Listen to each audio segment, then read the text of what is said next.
Let me start by saying that this was a senseless, brutal murder of a victim that was at that location only to pick up her daughter that had been working at the store. There was no reason for her to be shot in the back as she was, and our heart and prayers go out to the family at this time. We are canvassing the area as we speak for video. We are asking the public for assistance if they have any information.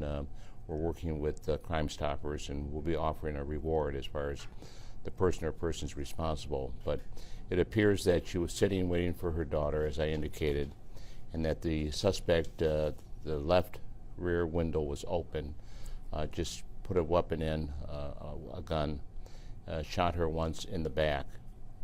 And we did recover some evidence at the scene.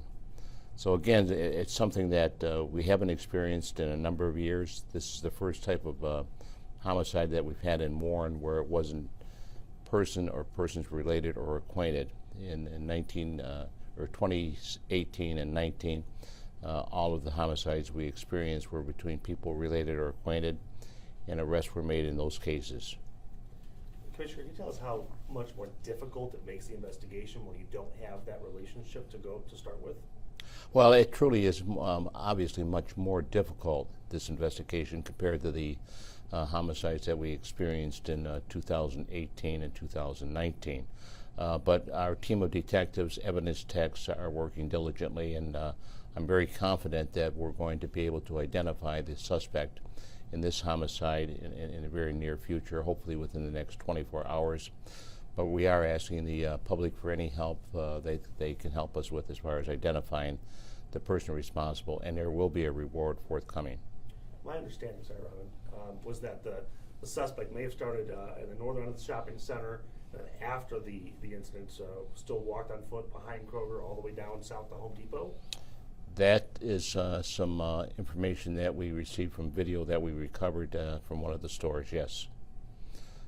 She was, after she was shot, apparently she was able to put the car into gear, and she went about 100 yards, as you could see, before it went up against, I think, a wall of some sort. Does it appear then that the suspect in this case was trying to steal her car? Can you kind of go into, what the motive? Well, it's again, it's the early stage is very fluid as far as the investigation.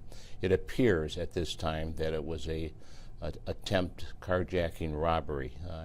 I'll confirm that later as the investigation continues and progresses, but that's what it appears to be. But it's very senseless, for one shot was fired striking her in the back, and then him leaving, or whoever the suspect is. I know you're kind of an even-keeled guy, but is there a part of you that gets a little pissed when you see something like this, a mother just there helping her daughter, and somebody kills her really for nothing? It is. It's a violent crime. It's senseless. No reason for it. She's sitting there waiting for her daughter. She had communicated with her daughter, indicating by cell phone that she was outside waiting, and while she's waiting, this happened. But it's just a terrible, terrible tragedy that should not have occurred. There's no sense to it at all. It doesn't make sense. How was the daughter? I know she's been here for. She was here. She's very obviously, very, well, can't say what I. Is there any indication that the suspect got away with anything? Did he steal the woman's purse? Doesn't appear that he got anything. The doors were locked. All four doors were locked. It was just that one window that was open, and he shot through that open window, striking her in the back fatally. So. And at this point, you said no rhyme or reason. Looks pretty, looks pretty random. Well, it does. It's like almost 2 a.m. in the morning, and she obviously would never expect something in a shopping center at 2 a.m. in the morning, picking up your daughter, that you would be shot, or whatever. Did there appear to be any vehicle or a second person with a vehicle, or was this suspect potentially approaching on foot and leaving on foot?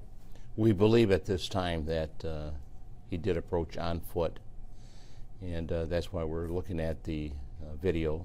We're canvassing all the videos that we can possibly receive.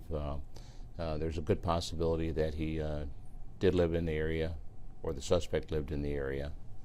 So we'll be canvassing the area too, as far as we do have some video that's not clear enough to give to the media at this point in the investigation.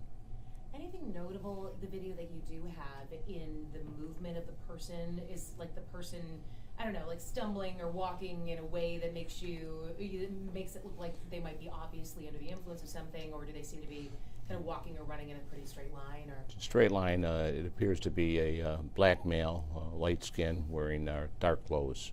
That's about all we have right now. Now we may be able to enhance that video. If we enhance it, and we'll be giving it out to the media. Did he run or walk away? He was walking and running, kind of back and forth. And a younger?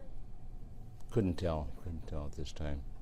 Can you tell us anything about her victim, how old she is, where she's from, her background, if you know? She's 43 years old, or she was 43 years old, and she resides in the city of Roseville with her daughter.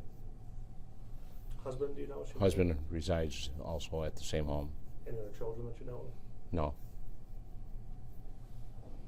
But a matter of time before you get the guy who did this, or suspect who did this. Well, we're very confident. I mean, this is a very difficult homicide investigation, but with the detectives we have assigned to it, and if we need more detectives, we'll assign our special operations unit to assist in our special investigations division. So this will be an all-out effort to arrest a person or persons responsible very quickly. But we still are asking the public for help in this investigation. I would imagine that the video, I mean, almost every store there probably has some video between Kroger or Home Depot. That's got to be a lot of help to you. It's going to be a great help to us, and that's why we'll probably be out there for a few more hours, going through all of the stores, going through all of the areas where we feel that there could be video that will be helpful to us to apprehend the person responsible for this very violent crime, murder.